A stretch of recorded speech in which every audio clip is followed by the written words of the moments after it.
तर मैत्रिणींनो, स्वातीचामध्ये तुमचं स्वागत आहे. तर आज आपण तुम्ही कधी न बनवलेली फक्त 2 चम्मच तेलात उपवासाची टेस्टी अशी रेसिपी बघत आहोत. उपवासाला आपण दिवसभर उपाशी असतो आणि त्यात तेलकट पदार्थ खाऊन आपल्याला ॲसिडिटी होते. म्हणून तुम्ही कधी न केलेला उपवासाची रेसिपी फक्त 2 चम्मच तेलात बनवित आहे. व्हिडिओ आवडला तर नक्की आपल्या मित्रपरिवारासोबत शेअर करा व चॅनलला सबस्क्राईब करा.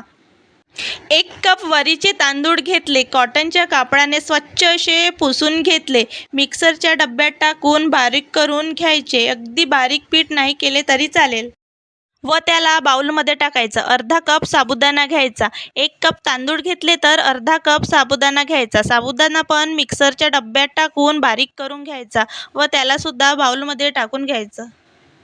त्यामध्ये 1 कप दही टाकायची. दही ही खूप आंबट नसेल तरी मध्यम असेल तरी चालेल.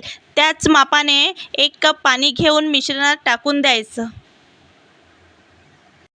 पाणी टाकल्यानंतर मिश्रण हे व्यवस्थित असे चमच्याच्या साहाय्याने मिक्स करून घ्यायचं आणि नंतर खूप पातळ न करता याची कन्सिस्टन्सी अशा प्रकारे झाली पाहिजे व त्या मिश्रणाला 15 मिनिट झाकून ठेवायचं. 2 उकडलेले बटाटे घेतले आहे. लवकर उकडण्यासाठी एका बटाट्याचे 2 काप करून उकडले. नंतर त्याचा जाडसर असा किस काढून घ्यायचा. तांदळाचे मिश्रण हे 15 मिनिट ठेवल्यानंतर त्याची कन्सिस्टन्सी ही अजून घट्ट झालेली आहे. त्यामध्ये बटाट्याचा किस टाकून घ्यायचा. 3 मिरचीचे बारीक करून तुकडे टाकले. भाजलेले शेंगदाणे जाडसर बारीक करून घेतलेले आहे त्यामध्ये टाकायचे. नंतर कोथिंबीर टाकली. तुम्हाला उपवासात खात नसल्यास स्किप करू शकता. चवीनुसार मीठ टाकून घ्यायचं. मिश्रण हे पाणी न टाकता व्यवस्थित असे मिक्स करून घ्यायचं. हाताने खूप दाब देऊन मिक्स करायचं नाही. चमच्याच्या साहाय्याने हलक्या हाताने मिश्रण मिक्स करून घ्यायचं. अशा प्रकारे मिश्रण मिक्स झालेलं आहे. एक गाळणी घेऊन त्यात थोडं तेल टाकून हाताच्या साहाय्याने त्याला तेल लावून घ्यायचं.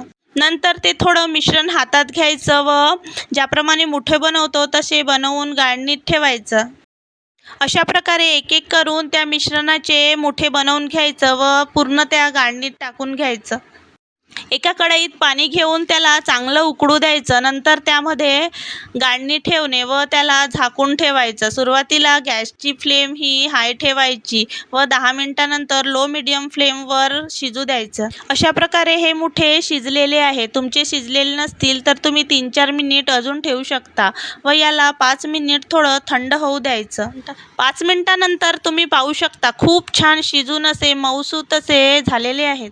एक मुठा घेऊन चाकूच्या साहाय्याने छोटे तुकडे करून घ्यायचे. इनो सोडा न टाकता सुद्धा खूप छान तयार होतात. अशा प्रकारे सर्व मुठ्यांचे तुकडे करून घ्यायचे.